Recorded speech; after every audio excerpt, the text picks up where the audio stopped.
Pero antes de entrar a valorar algunas, las principales, y compararlas con la colección de Torner, es importante que, aunque sea brevemente, echemos la vista a las últimas décadas del siglo XIX para comprender mejor este gusto singular de la etnomusicología española por colectar, como estamos viendo, coleccionar, recopilar melodías populares y publicarlas en álbumes o cancioneros denominados de las más curiosas formas.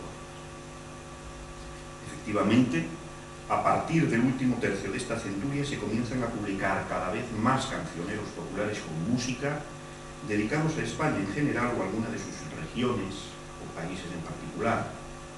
Generalmente se presentan en dos formatos: con la inclusión total o parcial de la música y el texto, acompañados casi siempre de comentarios, o en forma de álbumes para piano.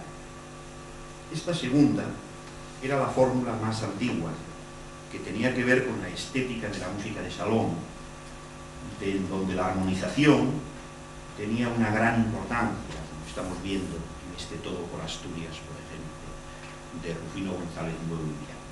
Eran piezas para piano, y donde el documento folclórico era más bien una excusa, un pretexto para construir una especie de lead, de canción de concierto. Con el paso de los años, el acompañamiento desaparece y la canción se transcribe una sola voz, cosa que haría el musicólogo asturiano Eduardo Martínez Torner en su canción. Y la primera página de música aquí. La afición por recopilar canciones, bailes o melodías instrumentales en álbumes, colecciones o cancioneros tuvo que ver con el romanticismo y sobre todo con los nacionalismos, en los que se busca y se estudia de nuevo la vena y la savia populares para asimilarlas y transformarlas en fuerza vivificadora del arte musical culto, como diría el padre Rubio. No obstante, y pese a que lo popular y lo nacional impregnan la estética y la sociedad de todo el siglo XIX, hay que establecer diferencias de objeto y serias entre los autores de las colecciones de música de aquella centuria y las de la pasada, las del siglo XX. Al margen quedan las de quienes se preocuparon solamente de transcribir la letra, que fueron muchísimos.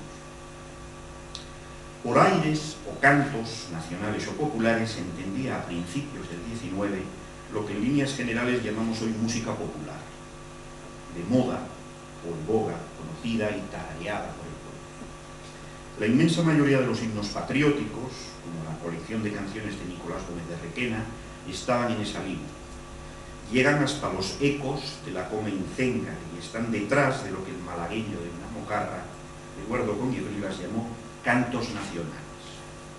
La mayor parte de las veces su autor es conocido, como José Gómez Colomer, Joaquín Tadeo de Murguía, Pablo del Moral, Manuel García, el gran Manuel García, Fernando Sor, el célebre compositor, etc.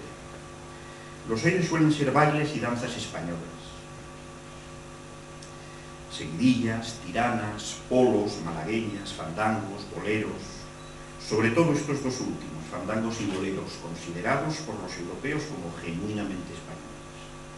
En medio de estas primeras recopilaciones cabe separar dos: la primera y segunda colección de los mejores aires nacionales españoles para guitarra, canto y piano, de Narciso Paz, de 1813, y el cancionero de Iztueta, de 1820, uno de los fundadores de la musicología española.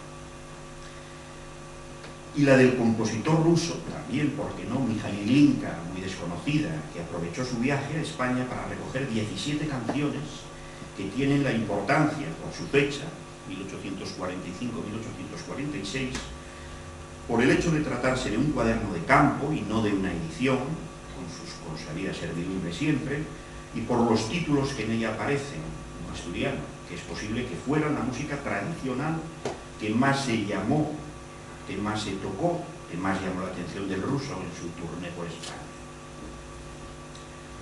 Emilio Rey y Víctor Priego han estudiado la recopilación de la música popular española en el siglo XIX en un artículo titulado de esta misma forma, aparecido en el número 14 de la revista de la Sociedad Española de Musicología, la revista de Musicología, en el que dan cuenta de 100 cancioneros en 100 años, que van desde la citada colección de Paz, de Narciso Paz, hasta la de Joan Serra y Vilaró, titulada El cancioner canario. Sus títulos no tienen desperdicio: Ecos de España, Alegrías y tristezas de Murcia, Todo por Asturias, cuyo primer capricho pupurrístico vemos aquí, en esta bonita portada. Pero no todas estas colecciones pueden meterse en el mismo saco. Aunque se parezcan bastante, no son ni mucho menos lo mismo. Y tampoco resulta fácil decir cuándo dejan de ser documentos folclóricos para convertirse en verdaderas creaciones musicales o viceversa.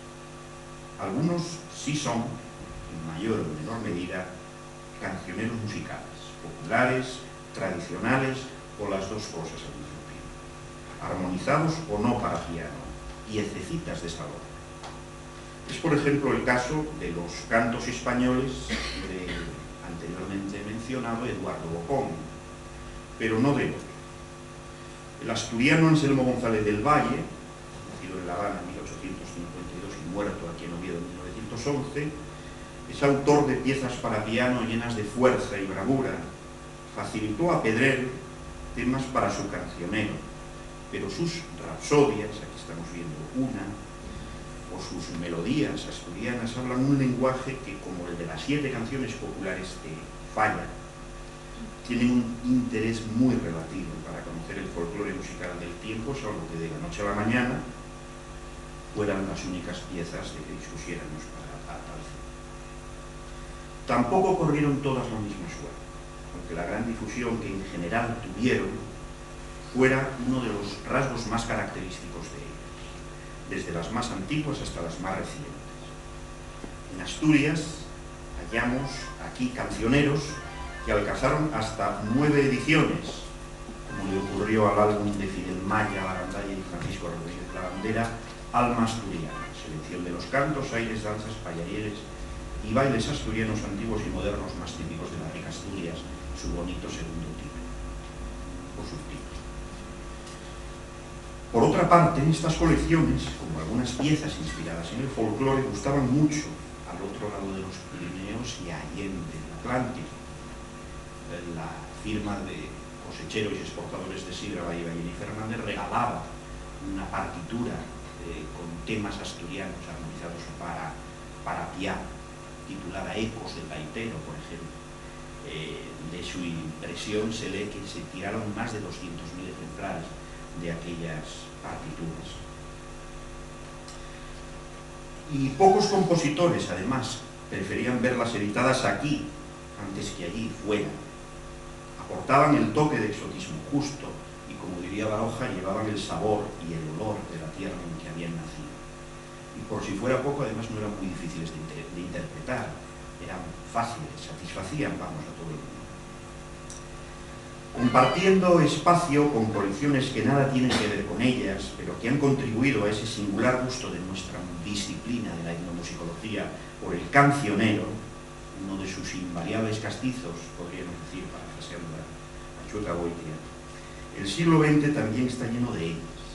Títulos como Aromas del Campo, Claveles de España, Rapsodia Manchega o salerosas canciones del Bajo Aragón hacen que por un momento no sepamos si estamos en el siglo XIX o ya estamos en el siglo XX. Efectivamente, y como bien señala José Martí, el cancionero constituye el tipo de trabajo más paradigmático para la labor etnomusicológica realizada en el país.